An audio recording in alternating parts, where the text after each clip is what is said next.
Naquele tempo, passou Jesus a outra banda do mar da Galileia, isto é, de Tiberíades, acompanhando-o uma grande multidão, porque via os milagres que fazia em favor dos que estavam enfermos.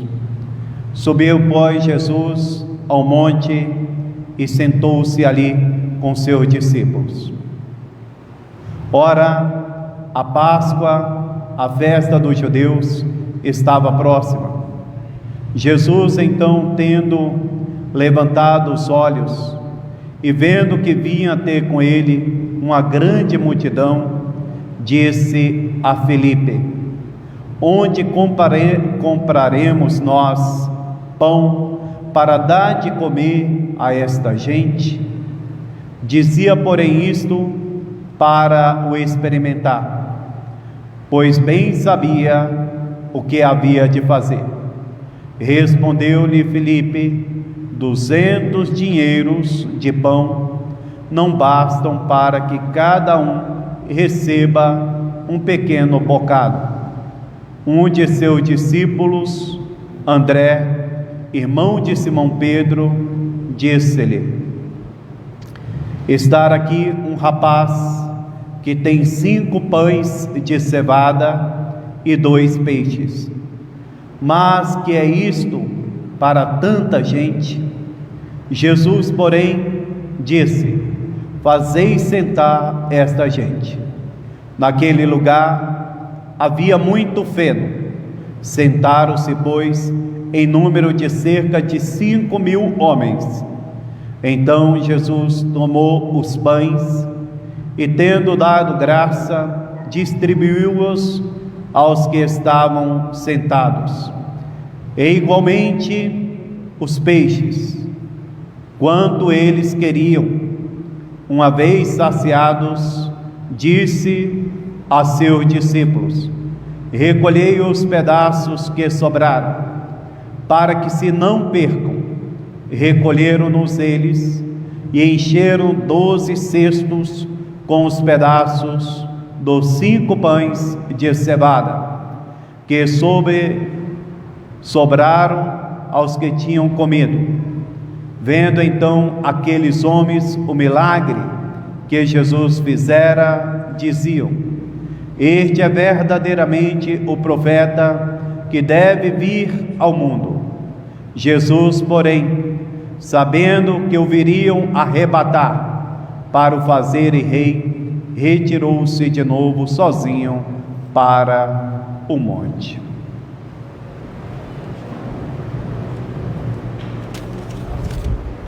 Evangélica dicta deleanto nostra Deus. Ave Maria, cheia de graça, o Senhor é convosco. Bendita sois vós entre as mulheres, e bendito é o fruto do vosso ventre, Jesus.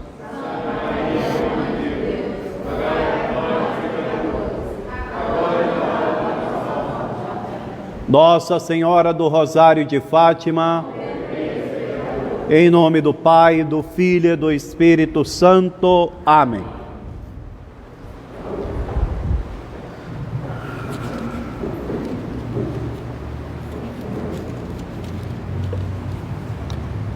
Caros filhos, hoje já celebramos o 4º domingo da Quaresma. O tempo vai muito depressa. Daqui uns dias estaremos já celebrando a Páscoa. Desde lá da 70ª, da 60ª, da 50ª, eu vim dizendo que a Quaresma, a igreja nos apresenta como um tempo para nós vivermos como um grande retiro espiritual. É um tempo para nós rezarmos mais, é um tempo para oferecermos algumas penitências a nosso Senhor, é um tempo para sentir um pouco de fome, comer menos, é um tempo para ajudar a fazer obra de caridade, fazer o bem para o próximo. Devemos fazer isso só na Quaresma? Não, devemos fazer durante toda a nossa vida. Mas assim, para não ficar uma coisa genérica, a igreja nos dá esse tempo. É um tempo para repararmos o nosso pecado. A liturgia da manhã de hoje, a liturgia do sábado, a missa do sábado, nós já estamos celebrando a missa do domingo, mas a missa do sábado, uma belíssima missa, a de hoje, na coleta da missa ela fala sobre isso, aquela oração, a coleta que é como um resumo da liturgia.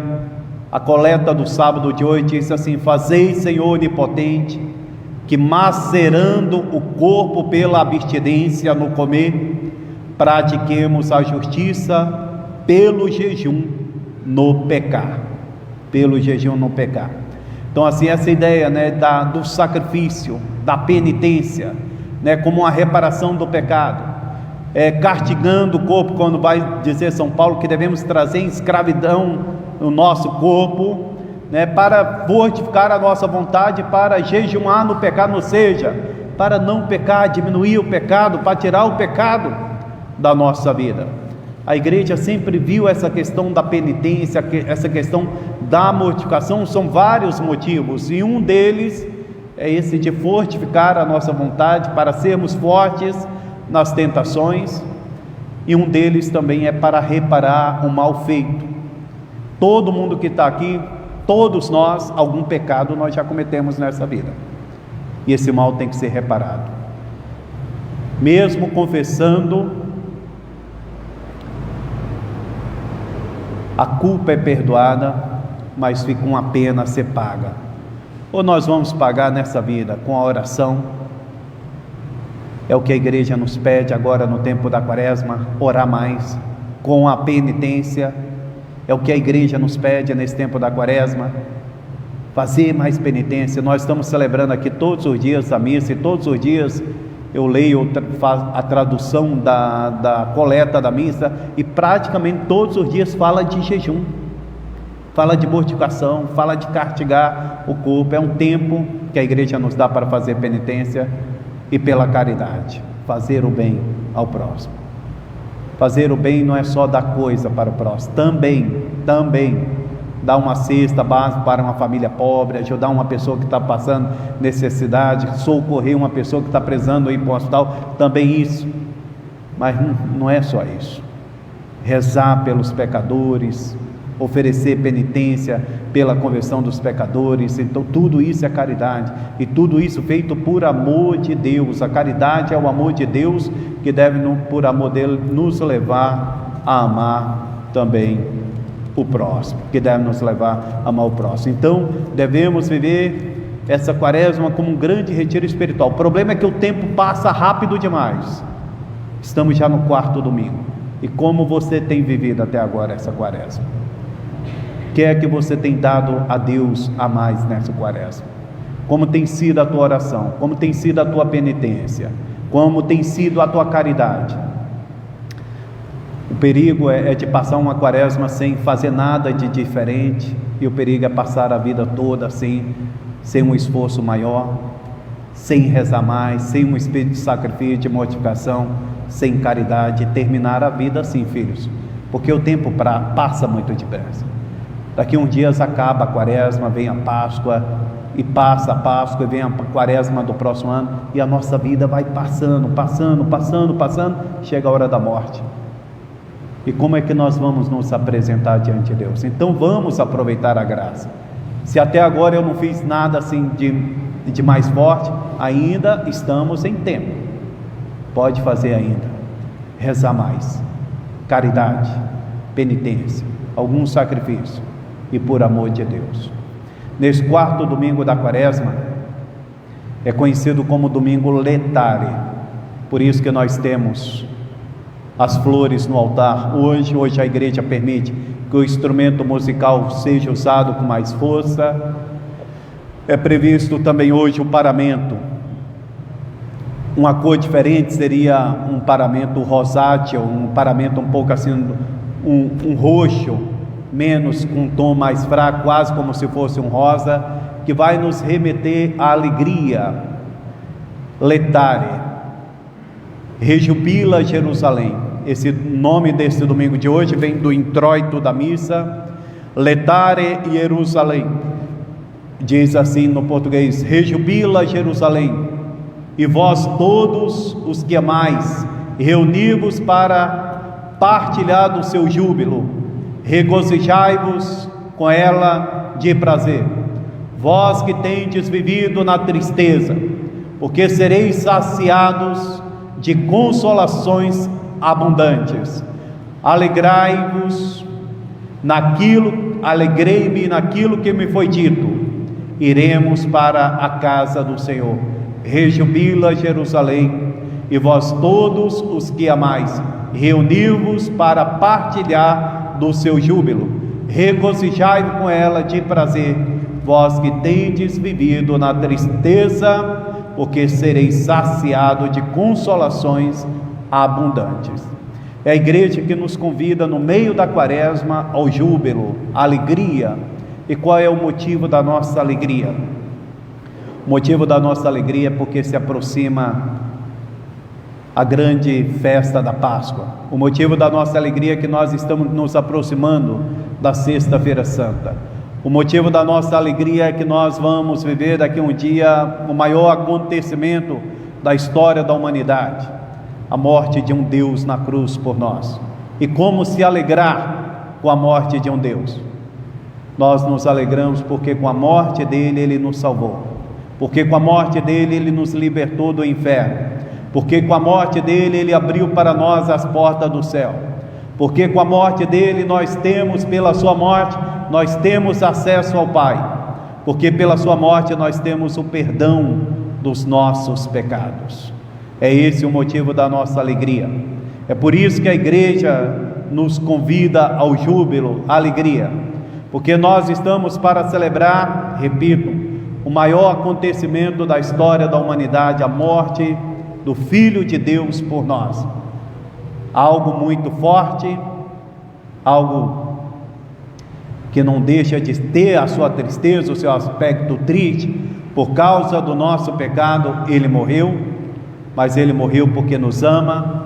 Ele morreu na cruz para reparar os nossos pecados. Ele morreu na cruz para nos abrir as portas da eternidade, as portas da Jerusalém Celeste. Essa missa, nós temos a estação da missa de hoje, é na Basílica de Santa Cruz de Jerusalém, em Roma. Se pegar o missal nesse tempo da quaresma, sempre aparece estação na igreja de Santa Cruz de Jerusalém. O que quer dizer isso aí? Que na missa de hoje, os cristãos se reuniam nessa basílica em Roma, na Basílica de Santa Cruz em Jerusalém, aonde eles faziam a estação. O que era a estação? Uma espécie de uma vigília. Esse nome estação foi pego lá dos costumes dos militares, da linguagem dos militares de Roma. A estação dos militares era uma vigília dos militares. Eles que estavam ali em vigília, estavam postos, prontos para, se fosse necessário, irem para o combatimento, para a luta. E os cristãos pegaram esse nome lá do costume militar. Então, estação da Basílica de Santa Cruz em Jerusalém. Os cristãos que se reuniam naquela basílica para rezarem ali, e naquela basílica estão ali os pedaços da cruz de nosso Senhor Jesus Cristo. Estão ali os maiores fragmentos da cruz de nosso Senhor, estão ali os pregos também que Jesus tiraram lá das mãos de nosso Senhor, dos pés, estão ali também naquela basílica, e ali eles se reuniam, e naquela basílica eles rezavam a coleta da missa.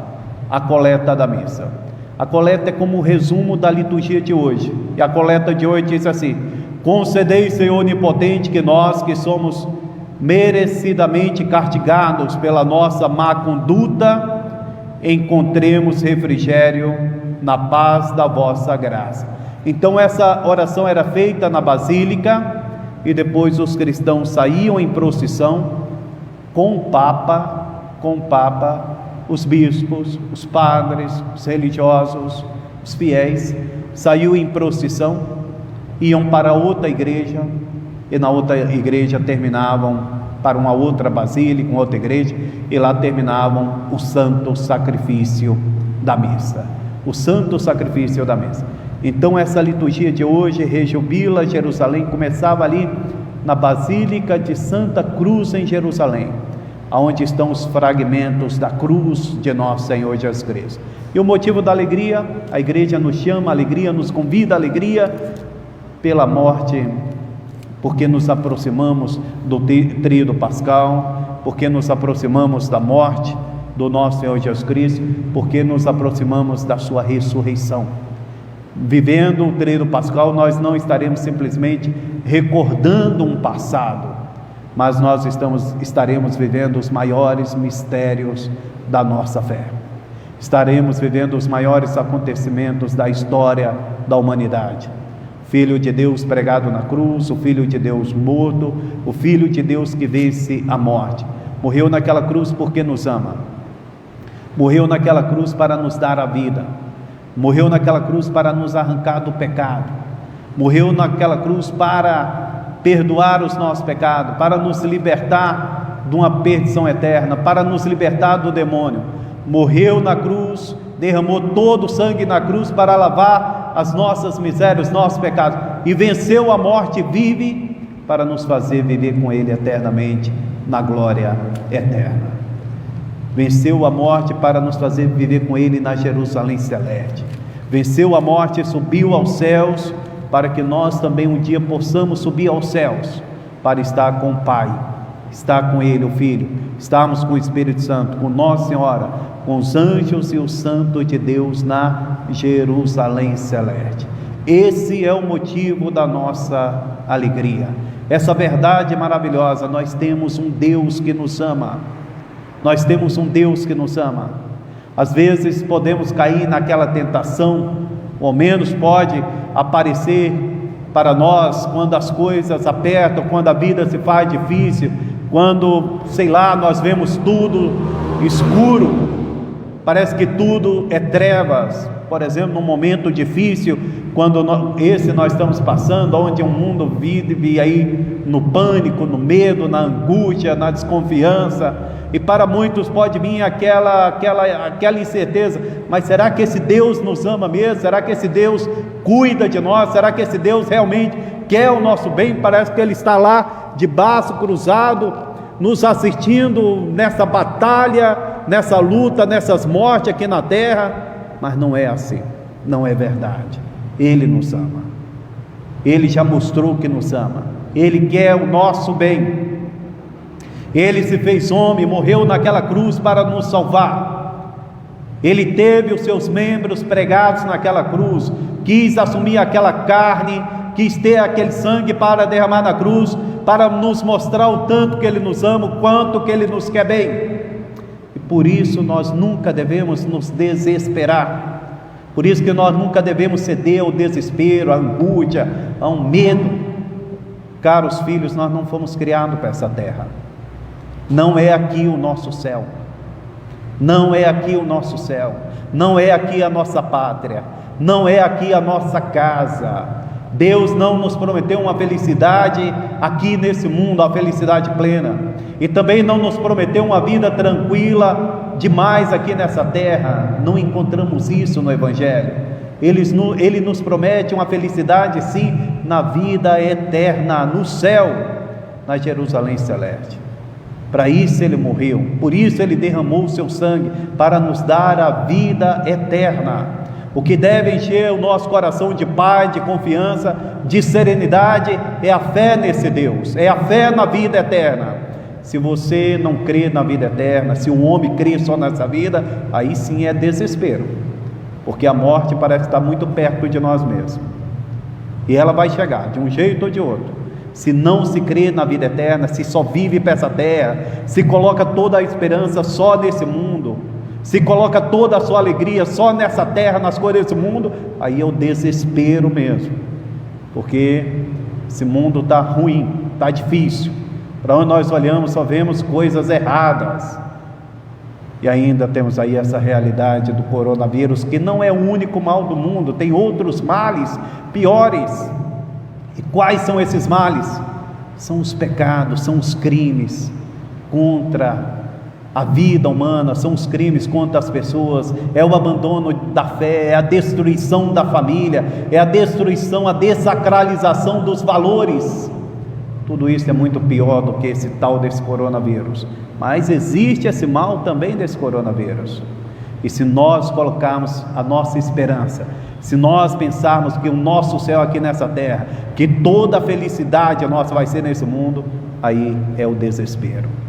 Mas não, se nós cremos em Deus, se nós cremos em Cristo, se nós cremos na vida eterna, que se nós cremos no céu, aquilo que deve estar no nosso coração é a serenidade, a paz, não a irresponsabilidade. Não a irresponsabilidade, não sermos infantis. Cuidar da nossa saúde, sermos precavidos, sermos prudentes, mas sobretudo cuidar da nossa alma, buscar Deus, viver na graça, lutar contra o pecado, amar esse Deus que nos amou e que por nós morreu na cruz. Amar esse Deus que nos amou e que por nós derramou o seu sangue na cruz. Aquilo que deveria realmente nos entristecer, aquilo que deveria realmente encher o nosso coração de tristeza, é o pecado, o nosso pecado e o pecado do mundo, a ingratidão, a nossa ingratidão e a ingratidão do mundo, a falta de fé, a falta de fé. Quando não se tem fé, tem um desespero. Quanta gente é desesperada porque não tem fé. Quanta gente é desesperada porque apegada, atacada a essa vidinha aqui desse mundo. Nós fomos criados para o céu.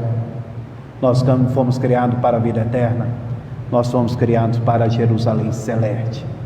Para isso Cristo se fez homem. Por isso Cristo morreu na cruz. Por isso Ele derramou até a última gota do seu sangue na cruz para a nossa salvação. Por isso que a igreja nos convida à alegria, ao júbilo. E o motivo da nossa alegria é o amor desse Deus, é a misericórdia desse Deus, é a bondade desse Deus. Lá na Basílica de Santa Cruz em Jerusalém, diante daqueles pregos, diante daquela coroa de espinhos, diante daqueles fragmentos da cruz de nosso Senhor, a igreja grita, convidando os cristãos à alegria. O motivo da nossa alegria é essa verdade maravilhosa: nós temos um Deus que nos ama, o Deus que é criador desse mundo, que é criador de todas as coisas. Ele nos ama, e Ele não nos ama só a palavra, Ele nos mostra, Ele nos provou que nos ama, enviando o seu Filho para derramar até a última gota do seu sangue na cruz para a nossa salvação. E como é que você crê nisso e vive na angústia? Como é que nós podemos crer nesse amor e viver na tristeza, paralisados pelo medo? Não podemos. Nós sabemos que a nossa pátria não é aqui nessa terra. Então, vamos buscar viver na graça de Deus, corresponder a este amor, amar esse bom Deus, buscando viver na graça, fazer a sua vontade e nos prepararmos para a glória eterna. Vamos pedir a Nossa Senhora das Dores, que estava ali aos pés da cruz, derramando as suas lágrimas, que se misturava com aquele sangue, que foi o caro preço do nosso resgate, que renunciava o seu direito de mãe e ofereceu o seu filho como vítima, seu filho que estava sendo sacrificado, ela como um sacerdote ali oferecendo um sacrifício, o grande sacrifício para a nossa salvação. Vamos pedir a ela que interceda por nós, para que nós possamos ter fé, para que nós possamos ter esperança, para que nós possamos ter sobretudo amor, caridade, amor a esse Deus maravilhoso, e que a verdade desse amor seja o motivo da nossa alegria, que a verdade desse amor, a certeza desse amor seja o motivo do nosso júbilo, que a certeza desse amor seja o motivo da nossa serenidade, da nossa paz, da nossa confiança e da nossa esperança. Em nome do Pai, e do Filho, e do Espírito Santo. Amém.